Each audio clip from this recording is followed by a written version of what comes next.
Pode-se traçar muitas linhas no globo, mas a principal talvez seja o Equador. Dos 15 países mais ricos do mundo, medidos pelo PIB per capita, todos estão no hemisfério norte. Apenas 800 milhões dos 7,6 bilhões de pessoas moram no hemisfério sul do Equador. Há uma divisão clara entre norte e sul, mas desses 800 milhões de pessoas que habitam o hemisfério sul, um quarto, cerca de 207 milhões, moram aqui no Brasil. O Brasil é o quinto país mais populoso do mundo e é o mais populoso contido no hemisfério sul. Sua economia cresceu muito e o país está evoluindo. Mas sua terra reúne adversidades. Sua localização é um empecilho. Isso põe em questão se o Brasil pode virar uma superpotência global, como Estados Unidos, Europa, Rússia, Índia e China, ou se está fadado ao fracasso. Quase 80% da população mora a menos de 320 quilômetros da costa, mas poucos países têm uma concentração severa de pessoas na região litorânea, como no Brasil. Por exemplo, esta pequena área tem 3 das 6 maiores cidades brasileiras.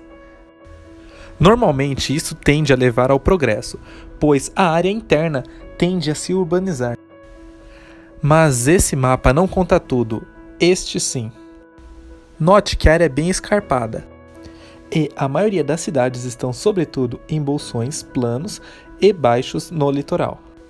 Isso porque precisam de acesso fácil à água para enviar e receber produtos. A maior parte da costa é marcada por escarpas muito salientes. Por exemplo, Petrópolis, no Rio de Janeiro, fica só a 20 km do oceano, mais 910 metros de altitude. Foi nas raras terras costeiras baixas que surgiram as cidades como Porto Alegre, Rio de Janeiro, Recife, mas isso tem 2 efeitos. Primeiro, mesmo em terra plana, elas são cercadas e escarpas em regiões montanhosas que limitam seu crescimento. Há muitas cidades em áreas montanhosas, mas as maiores e mais influentes do mundo, como Londres, Delhi e Pequim, ficam em áreas sem limitações geográficas ao seu crescimento. O fato dessas cidades estarem em raras terras costeiras baixas significa que é improvável que o país tenha megalópolis. Levam 6 horas para dirigir entre Rio e São Paulo, e sem terras costeiras baixas não há grandes cidades entre elas. Cidades presas em áreas com relevo conveniente são distantes entre si.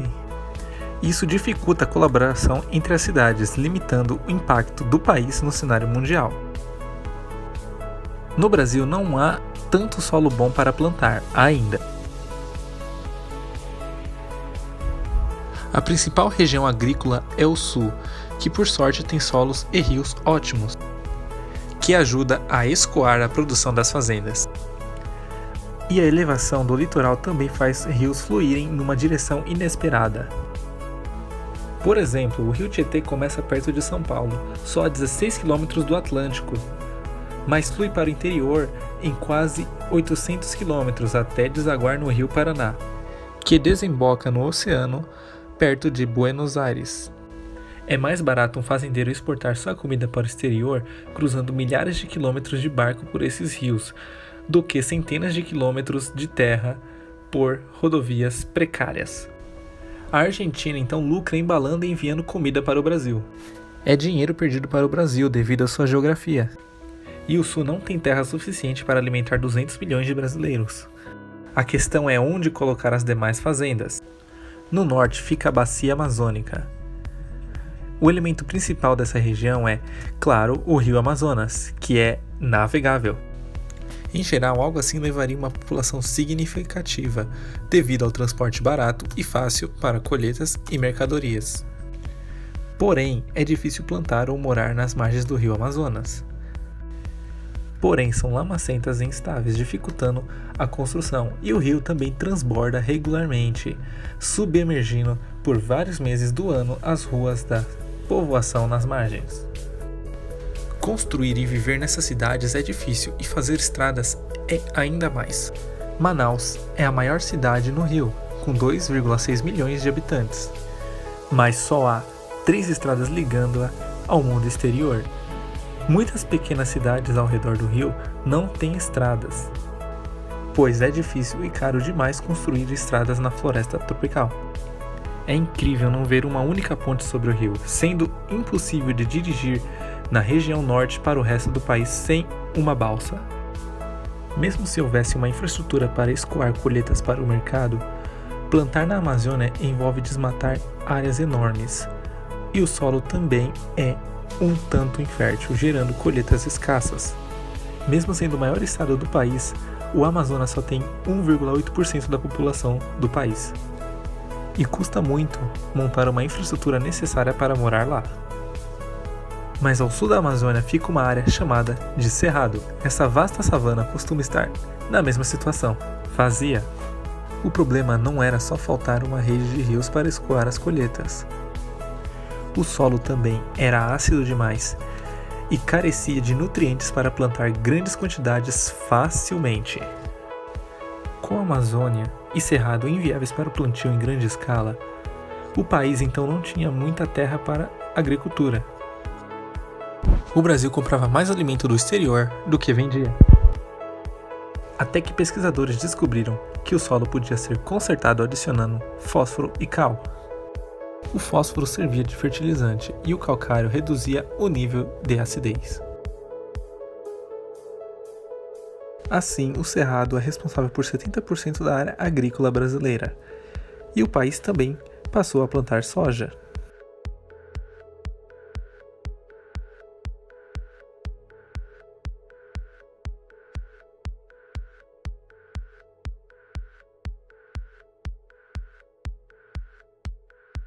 Graças à enorme área do país e a esses avanços tecnológicos, sua parte na produção global de soja foi de 16% em 2005 para 31% hoje. O grau de desenvolvimento de um país, em geral, depende do quão bom é o seu sistema de transporte natural. Isso explica, em parte, por que os Estados Unidos se desenvolveram tanto e tão rápido.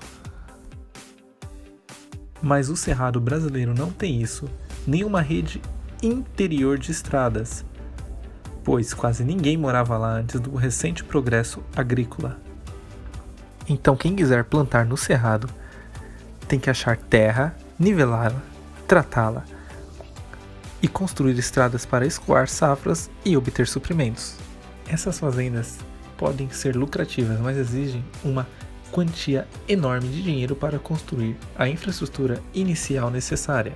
Por isso, as fazendas no país tendem a ser de empresas e não de indivíduos, porque só elas têm dinheiro para construir fazendas, e isso aumenta o nível de disparidade de riqueza no país. O Brasil é o 11º país mais economicamente desigual do mundo. O governo brasileiro reconheceu seu problema com infraestrutura como fonte de sua desigualdade. Então buscou construir estradas para que mais pessoas pudessem administrar fazendas no interior. Porém, o governo tem dinheiro limitado e é um país muito grande. Mas o país entende a importância do seu núcleo, as limitações do litoral e o desenvolvimento econômico virar do centro. Em parte, por isso que o país decidiu passar a sua capital do Rio de Janeiro para Brasília.